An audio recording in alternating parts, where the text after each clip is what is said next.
American Car Mascots and Hood Ornaments. Car mascots and hood ornaments are unique art forms of the 20th century. This video provides photos of American mascots and hood ornaments arranged by car brand. It illustrates how mascot subjects and styles changed over time and how mascots evolved into hood ornaments. For brands which were made for decades, there are numerous mascots and hood ornaments available. For automobile brands manufactured for a brief time, there are only limited examples. The car mascots designed and supplied by the auto manufacturers are called factory mascots.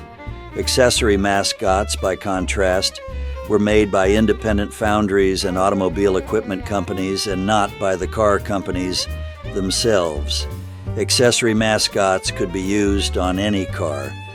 Automobile manufacturers realized they could create marquee uniqueness by designing a car mascot that highlighted and communicated the brand's image. Every car brand with its associated mascot clearly conveyed the owner's preference for luxury versus economy, performance versus style, and uncommon versus popular. Virtually all American mascots and hood ornaments were made of metal. Some of the later ones also incorporated glass or plastic inserts. The earliest and highest quality mascots were manufactured from brass or bronze. The best examples employed the labor-intensive cire perdue or lost wax method. This produced mascots one at a time, which had extremely fine details. Most later mascots used the die casting process. It's a mass production method which forces molten metal under high pressure into a mold cavity. While the finest die casting mascots used zinc alloys, some early American mascots were made of pot metal, which was obtained from factory metal scraps. Because of the poor quality of the metal, these mascots quickly cracked and deteriorated. Over time, mascot producers learned the best metals to use so that mascots could withstand adverse weather and bad road conditions. In America, a few foundries produced the vast majority of mascots and hood ornaments. Zoler Die Casting Company of Toledo, Ohio, was the largest foundry and cast mascots for numerous auto companies. Stant of Connorsville, Indiana, and Jarvis of Grand Rapids, Michigan, were two other major mascot producers. Most General Motors brand mascots were made by Turnstedt Manufacturing Company of Detroit. It became a division of GM in 1945. Each of these foundries had unique casting marks, which, along with car company logos, were stamped under the bases of mascots and hood ornaments. From 1905 until the early 1930s, a significant number of motorists employed a thermometer device mounted on top of the car radiator, which indicated the engine's water temperature. Most early car cooling systems had a low water boiling point, and the engines could overheat and become seriously damaged. The most famous and popular of these temperature devices was the Boyce Motometer. By the early 1930s, more than 10 million motometers had been sold. Motometers were no longer needed when auto manufacturers began to include a gauge of the engine's temperature on the car's dashboard. During their heyday, many radiator ornaments consisted of a thermometer device and a mascot. While some mascots were produced as early as 1905, their greatest popularity was in the 1920s and 1930s. Initially, a mascot with or without a motometer was placed on the cap of the car radiator, which was exposed. As the car body design changed, the radiator was put under the car's hood. Nevertheless, it was still fashionable to place a mascot on top of the hood above the hidden radiator. In the 1930s, auto designers began streamlining car bodies. To fit in with the modern look, long sculpted chrome-plated strips were added to car mascots and were called hood ornaments. While this transition took place, the same mascot could serve either as a car mascot or as part of a longer hood ornament. After World War II, cars progressively grew longer and wider. Hood ornaments also grew in size in accordance with the increased car sizes. Like all works of art, mascot designs reflected the time periods in which they were created.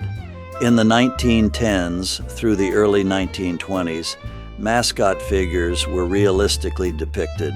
These are some of the most carefully crafted mascots ever made. Starting just before World War I, the Art Deco style of visual arts and design first appeared in France. Art Deco is a mixture of many different styles united by the desire to appear modern. It included exotic motifs from Egypt, the Middle East, Africa, and Asia. Under the influence of Art Deco, mascots became highly stylized in design. Designs featured linearity, sharp, angular forms, pronounced curves, and ultra-smooth surfaces. Major themes used by factory mascots were women or goddesses, nudes and semi-nudes, mythological men and creatures, swift, graceful, or powerful animals, greyhounds, eagles, and lions, wings either alone or with a figure, and abstract, streamlined shapes, including rockets and aerospace vehicles. We owe a debt of gratitude to the talented mascot and hood ornament designers and to the auto company executives who supported and encouraged the creation of these masterworks. Only a handful of American mascot designers are well known. The preeminent American designer was William Schnell, who emigrated from Germany in the 1920s. He first worked at the Turnstedt Company and later at General Motors. Schnell was responsible for creating outstanding mascots for every General Motors brand and for Nash, Pierce Arrow, and other companies. Some of his notable achievements were the Buick and Cadillac Goddesses, the Pontiac Indians, and the Pierce Arrow Archers. A large number of his mascots are illustrated in this video. Another important mascot designer was Avard Fairbanks, who had achieved fame for creating large public sculptures in numerous American cities. Fairbanks made the first Dodge Ram, the Plymouth Mermaids, and the Hudson Griffins. Herbert Henderson headed the Chrysler design department that produced Chrysler's winged mascots, the DeSoto Knights, and the Plymouth Ships. The most prominent American female sculptor was Bonnie Lem. She designed several Chevrolet, Oldsmobile, and Pontiac examples. A few car brands for decades employed the same motif for their mascots and hood ornaments. Major examples are Pontiac's Indian, Packard's Goddess of Speed and Pelican, and Dodge's Ram. By 1970, virtually all car mascots and hood ornaments had disappeared. In their place, many automobiles used a small brand symbol or hood emblem on top of the hood.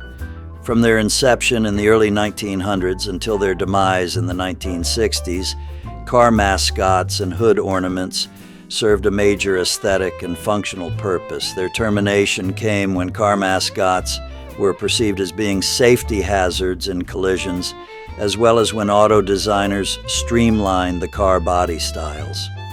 A more recent factor is that car weights were reduced to achieve better gas mileage. This was accomplished by using lighter weight materials such as aluminum and plastic instead of steel, and by eliminating chrome and other ornamentation. The mascot and hood ornament information used in this video relies heavily on research conducted and reported in earlier books.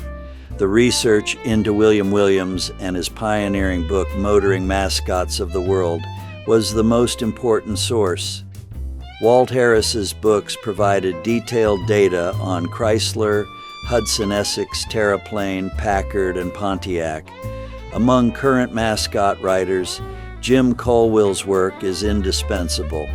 Jim has published numerous books covering all aspects of American and international mascots and hood ornaments. He is very knowledgeable and is a veteran collector. The most useful websites for car brand histories and mascot information are Google, Bing, Wikipedia, Wikimedia Commons, Mascot Mania of the UK, and just a carguy.blogspot.com. At the end of this video, there is an index of suggested reading. The best way to appreciate works of art, including mascots, is by seeing them in person. There are a number of public collections of mascots in the United States and abroad. Some of the largest U.S. collections are at the Gilmore Car Museum and the Classic Car Museum, both at Hickory Corners, Michigan, and at the Nethercutt Car Collection in San Silmar, California, and excellent collections at Rebs Institute in Naples, Florida.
Auburn-Cord-Duesenberg Automobile Museum in Auburn, Indiana was opened in 1974 in the Auburn Automobile Company's international headquarters and showroom.